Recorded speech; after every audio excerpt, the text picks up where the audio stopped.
Hello everybody, it's Serafina and I'm here with your daily tarot insight. So before we begin, I would like to call upon the spirit of the universe that loves us unconditionally. I would like to call upon the spirits of this land, of this island, and of this ocean, and I thank them for holding the space and for their ancient wisdom. And I would like to call upon my guides, my ancestors, archangels, and team of light, and I thank them for their presence and guidance with this collective tarot reading. So I hope you all had a beautiful weekend. We had the solar eclipse in Taurus. Taurus is ruled by Venus. Venus is exalted in Pisces right now at her exaltation point. Not only that, but she met up with the other benefic Jupiter. Venus of love, Jupiter of abundance, both of them kissing in the sky right at the time of the eclipse. That's setting off the tone for this eclipse season in Pisces. As we're wrapping up all these endings, all this work that we've been doing for years. And because Pisces is all about endings, and it's all about, it contains all of the trajectory of all the astrological signs. As Venus now is going to be entering Aries, Jupiter is going to be entering Aries. So it's just like this abundance of just what I can see is just like circles and cycles finally finishing and opening up to new cycles, which in my perspective happens like a spiral up, right? I mean, time is always moving and we can choose to either stay in a loop, or we can go down the spiral and descend, or we can go up the spiral and ascend. And so I feel that that's, a personal choice for everybody, but I feel that this particular Taurus eclipse is like a detonator in a positive way, a catalyst for lots of positive new beginnings as we tie up endings as well. So Pluto is retrograde as well, and Venus is going to enter Aries. So lots going on, but let's see what the tarot has. So, beloved spirit of the universe, what loving guidance is there for the collective today? What loving guidance is there for the collective today? We have the Six of Wands. Beautiful. What further guidance is there for the collective today?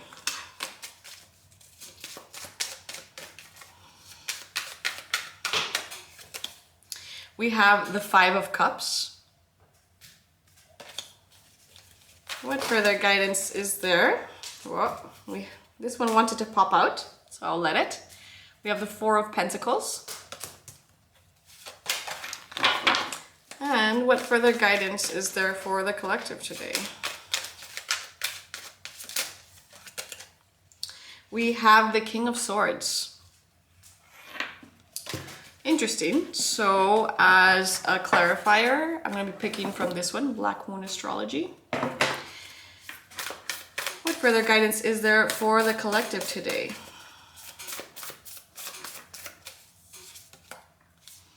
We have Moon, Soul. I feel like picking one more. And today we're going to pick from the Ascended Masters. Really feeling a lot of Ascended Masters energy recently.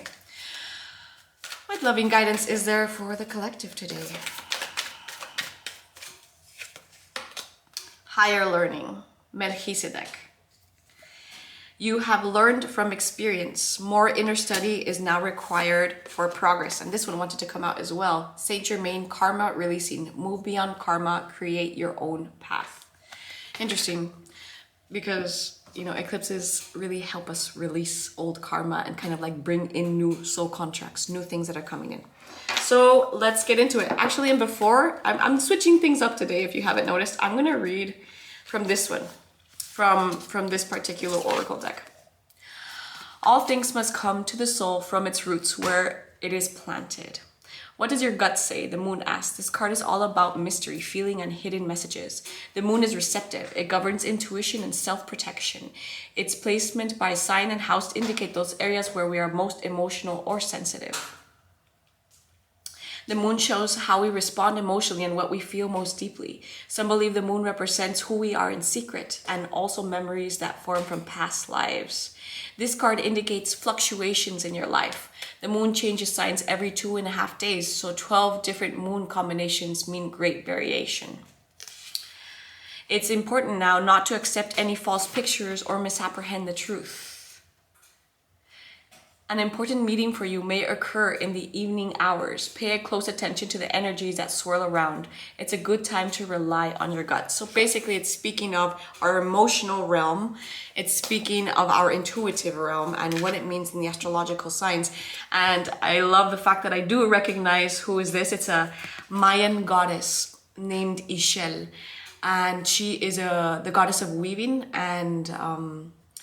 and she was just known as the moon goddess for the Mayan pantheon. So it's beautiful that she's appearing here right now. So we have the Six of Wands. Okay, so I had to stop the camera because the battery was about to die. So let's continue. So the Six of Wands is our first card. The Six of Wands comes after a time that we maybe had to compete for something. We had to stand up for something in our life. We had to kind of go through a little bit of obstacles and struggles. And that was in the Five of Wands, right? And so then the Six of Wands is one of victory. It's one of us being celebrated, as I've mentioned before. But the beautiful thing, and they actually show it very well in this deck, is that you can see the people and the community of this person celebrating them. They're being celebrated, right?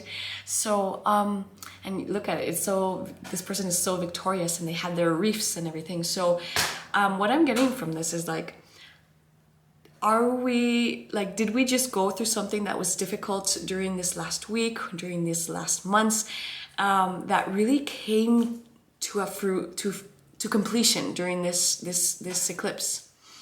Like maybe there was just like one last spiritual test or truth that we needed to kind of like get over or go through or swim through in order to get to this place. Because I feel that maybe many of us are celebrating ourselves or celebrating something in our life. And what's interesting, so I'm looking at the layout of this, right? The next two cards we have are a little bit of more difficult cards. But the other one is also a knight, and it's the Knight of Swords, right? So let's first talk about these. This one is one of grieving. This is one of us having to have let something go. And so I feel that, eclipses can do that for us. There's some, part of our ego that was trying to hold on to something in order to understand life a little bit better. But I feel that we're grieving something that did not go the way exactly as we wanted it to, and some of us may be holding on to it, right? Pentacles are all about the material realm. It could be our expectations, how we feel secure in the world. And so the Four of Pentacles sometimes says like sometimes we're holding on to things a little bit too close to our heart, right? Instead of just realizing that they're like larger karmic cycles that are happening. Why do I say karmic cycles? Well, because eclipse seasons are all about karmic cycles. All of life really is all about karmic cycles, but eclipses can really come and help us undo those knots. But also we had Saint Germain talking about karma releasing, move beyond drama, create your own path, make room for good energy. And that's exactly what eclipses do. They kind of come to sweep up. So it's like, hey, can you bring in the new good energy by releasing old karmic knots, right? So interestingly enough, we finished with the Knight of Swords. And the Knight of Swords comes in knowing exactly what his purpose is. He's a messenger, first of all, because swords are all about communication and about the mental spheres. And if you look at this horse, it's like it's really charging through in a way. It's different than the other horses, but it's like really coming in towards us. So the Knight of Swords could just mean like we have found a certain purpose. We have found a certain clarity around something and we're moving towards it. So I feel that it's like a little bit of a mixed reading with really good aspects and some aspects that are just difficult. But I feel that these difficult aspects, whatever it is that we're having to let go of, whatever it is, we're crying over these spilled cups instead instead of realizing that we have two cups that are full and we can eventually go home. And they're just asking us to really let go of preconceived notions, preconceived ideas of how things had to go. And I feel that it may be related a lot to intuitive things, but mostly an emotional things. I'm feeling like an emotional pattern moving through me right now. So, and you know, this goddess was also very good with weaving and with tapestry. So maybe just like contemplating what elements and what strings are you weaving into your life right now.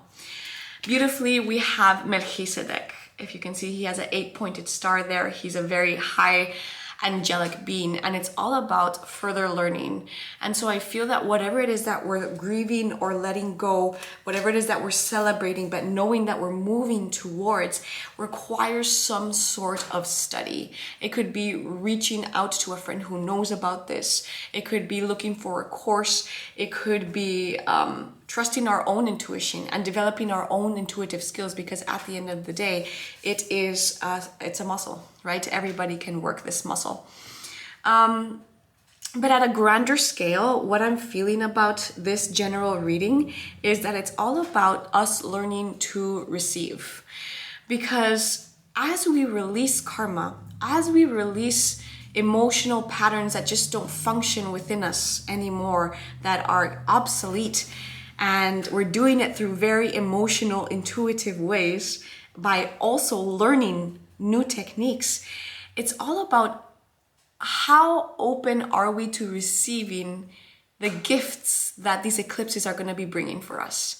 Because this last one was highly aspected by Pluto, by Uranus, and you know, Jupiter and Venus. Like, there was so much going on the chart, the astrological chart. It was kind of like fireworks everywhere.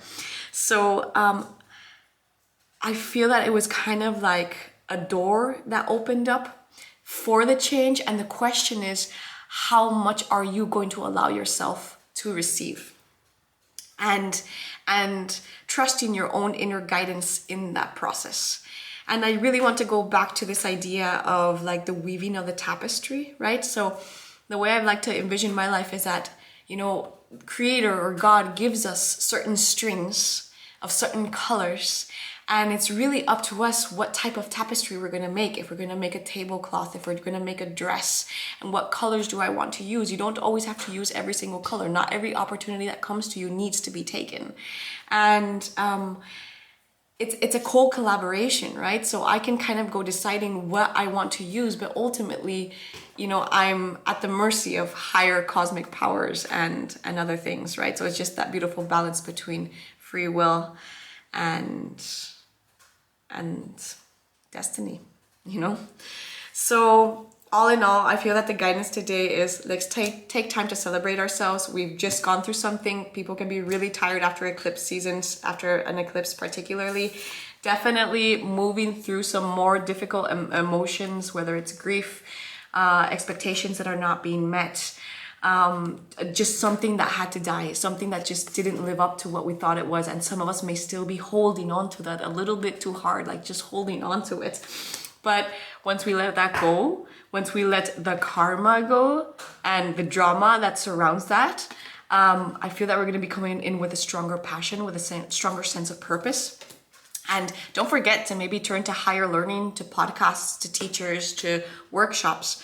And the goddess Ishel is here to remind us of the importance of the moon. If you feel compelled to be following her a little bit more on her trajectory through the sky and as she moves through the signs, or just more how you're feeling emotionally.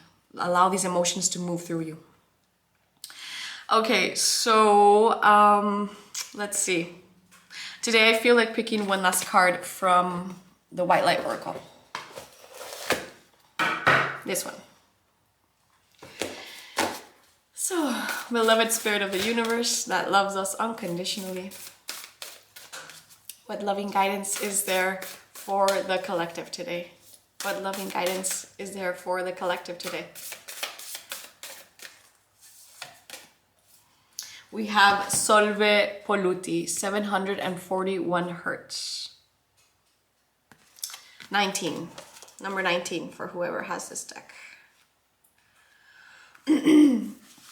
Tune into your heart and you'll be able to find your way through any negative or toxic situation.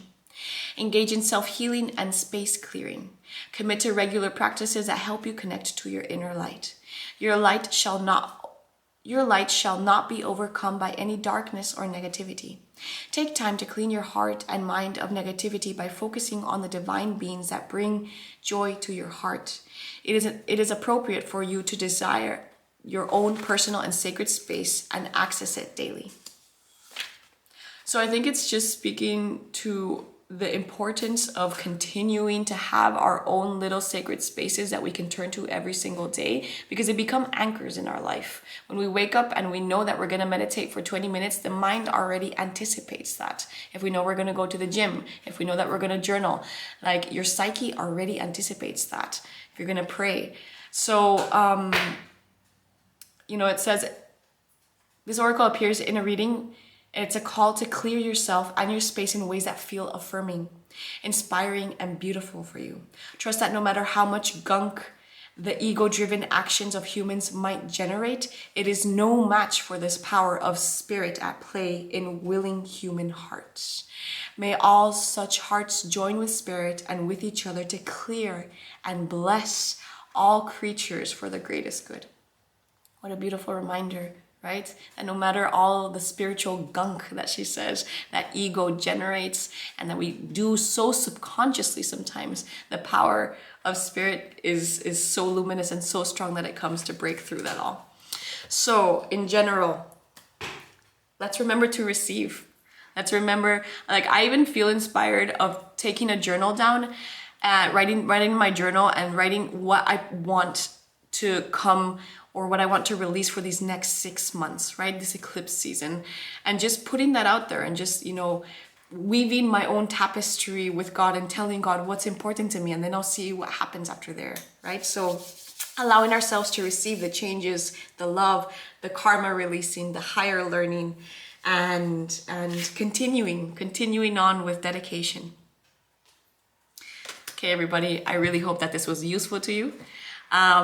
If you would like to book a tarot reading with me, I have a pretty awesome website and you can use the scheduling app there. And if not, could you share this video if you find it was resonating for you, or you could just like it and that would help me out a lot as well. So I wish you a beautiful day and I'll be back here tomorrow. Bye.